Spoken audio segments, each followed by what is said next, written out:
Olá pessoal, tudo bem? Dando sequência ao P-Minute dessa semana, nós continuaremos abordando o impacto dos sistemas de integridade no âmbito das contratações públicas. E para além daquilo que o Rodrigo Pironti falou na última semana sobre as novidades trazidas pela nova Norma Geral de Licitações e Contratos, a Lei 14.133 de 2021, nós vamos tratar também que, ainda que existam novidades incluídas na nova Norma Geral, algumas preocupações sobre o tema ainda subsistem. Então, ainda que a nova norma tenha trazido critérios para implementação obrigatória de sistemas de compliance às empresas que se relacionam com o poder público, ou tenha trazido alguns mecanismos de incentivo, como foi o caso do desempate tratado no último P-Minute pelo Rodrigo Pironti, nós ainda temos algumas preocupações com a avaliação e certificação desses programas, o que acaba se agravando num cenário de corrupção latente, que é a corrupção no âmbito das contratações públicas. Não sem razão, a gente tem alguns projetos tramitando tanto no Senado quanto na Câmara dos Deputados para modificar a lei anticorrupção.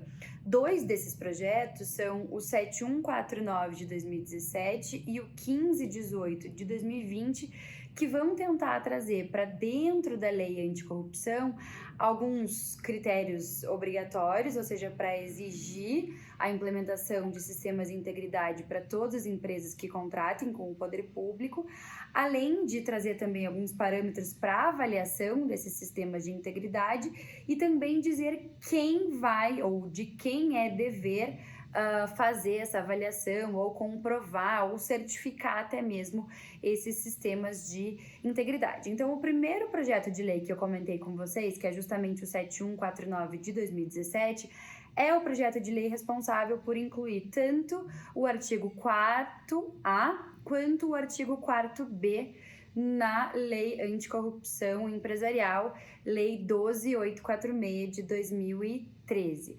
Então, o artigo 4A vai ser responsável pela exigência de implementação de sistemas de integridade para todas as empresas que contratem com o poder público, e o artigo 4B ele vai ser o artigo responsável para incluir quais serão as diretrizes e os parâmetros a serem avaliados quando da implementação para que seja efetivo. Então, esses parâmetros ali do 4B, eles já estão muito próximos e são bastante similares àquilo que já está lá no artigo 42 do Decreto Federal 8.420 de 2015, que é, senão, o decreto responsável pela regulamentação da Lei Anticorrupção Empresarial no âmbito do Executivo Federal. Então, o que a gente percebe, né, neste momento é mais uma preocupação do legislador com a inclusão dos sistemas de integridade no âmbito das contratações públicas.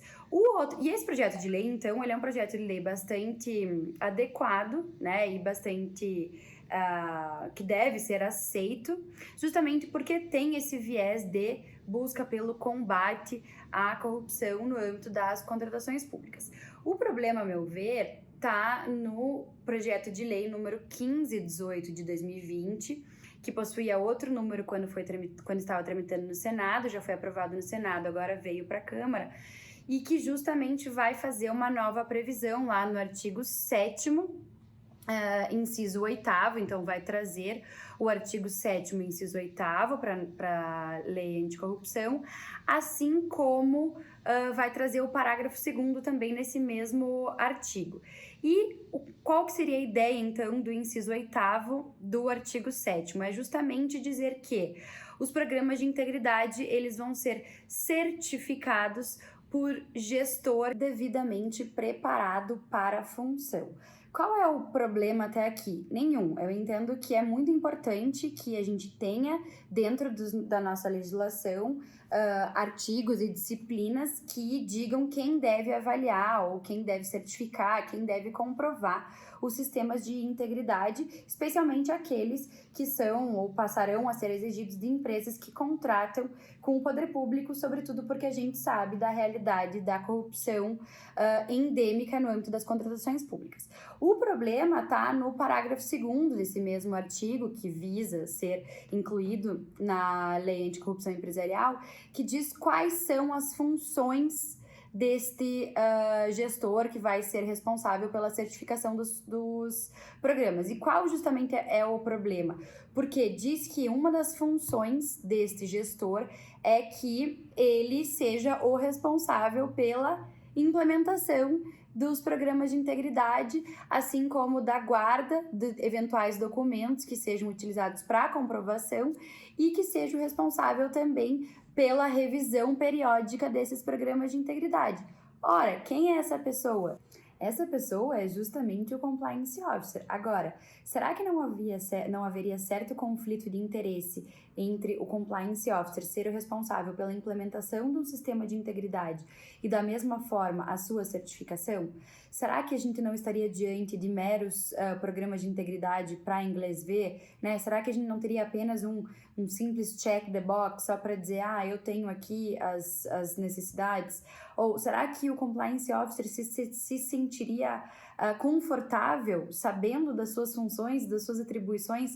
Nos parece que não. Aqui não se defende que os sistemas de integridade eles não devem ser certificados, pelo contrário, até porque a certificação ela traz muito instrumento probatório para as empresas que se relacionam com o poder público no sentido de comprovar que possuem programas de integridade efetivos. Agora, deve-se preocupar quem irá certificar. Então, nós sempre buscamos orientação a todos os nossos clientes que, por obrigação legal, devem implementar sistemas de integridade ou por uma opção, por mecanismos de incentivo, incluem na sua estrutura programas de integridade, que sim, busquem um terceiro para certificar os seus programas de integridade, para dar maior segurança jurídica em relação àquele que está certificando, né? Então, é muito melhor ter um certificado, seja de algum órgão nacional ou internacional, do que o próprio Compliance Officer certificar, isso depois puder vir a ser